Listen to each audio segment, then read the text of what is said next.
Hey, it's W5HRO. Well, I got my cap in today and I just changed out that electrolytic.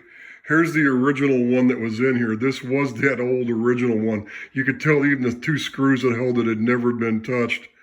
That's the old one right there. Finally looks like it focused, didn't it? So that's it. So that's the old one I pulled out. That thing's leaking like crazy. I could tell. So anyway, it's all done. And I'm going to go through and put the bottom back on this thing, and then I'm going to go ahead and take it back downstairs in the shack and see what it does. But there's what the inside looks like. I don't know if you can see the whole thing. Can you see it now? Maybe you can. But I do have the new cap in there, so let me go downstairs, and after I get this bottom put back on, I'm going to hook it up, and we're going to see what it sounds like. And all that hum and all that popping should be gone now. It might have a little bit of hum because it's audio modification, but it shouldn't be too bad. That cap was the main problem. So I'll go ahead and I'll attach the video from when I go downstairs with it hooked up to this one, and this will be the next part of this, be part 2 of the 75A-4 receiver. Well, I don't think it does. I think it just runs through 80 anyways, but yeah, it works pretty good. I was kind of impressed. Okay, this is W5HRO. Well, changing that filter cap took care of the main problem.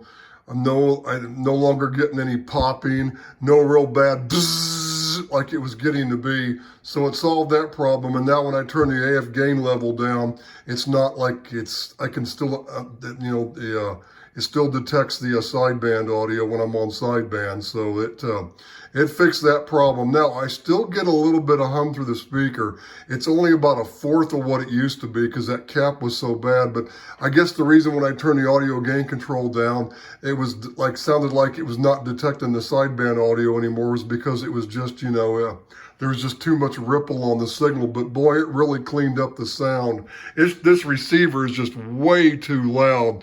Now, I haven't got my matching transformer. It's supposed to be here Saturday if it doesn't get delayed. So I'll hook that up in the speaker and see what that does. But I have a hunch I'm going to wind up undoing that audio mod on this thing, because this thing is just way too loud. I mean, it's so loud now with the slight impedance mismatch with the 4 ohms going to the 8 ohm speaker. I can just imagine how much louder it's going to be. Why do people do that mod? How do you listen to it without hurting your ears? This thing is just way too loud. Let me turn it back up here and show you. Watch. Right. Yeah, it's COVID month. It feels like 2 years. Right, it does.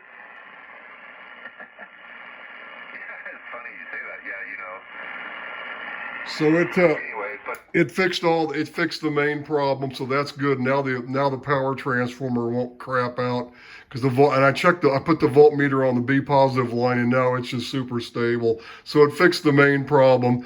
Like I said, I'll get the matching transformer and see what happens in the speaker. And I have a hunch it's still going to be way too loud. It's going to have a little bit of hum. So I'll probably undo that mod, but I want to wait till I get the transformer to see first, because that feedback line going through that 33K resistor goes to the 4 ohm output on that transformer. So I'm going to see what happens with the 600 ohm tap first when I get that transformer. And if that who knows, it could take care of it. I don't think so, but we'll find out and see. We'll just go from there. But I want to try that first before I take the bottom back off this thing and undo that mod. But I have a hunch I'm probably going to undo it before it's over. So that's all I've got for now. This is W5HRO 73s with this Collins 75A4 receiver.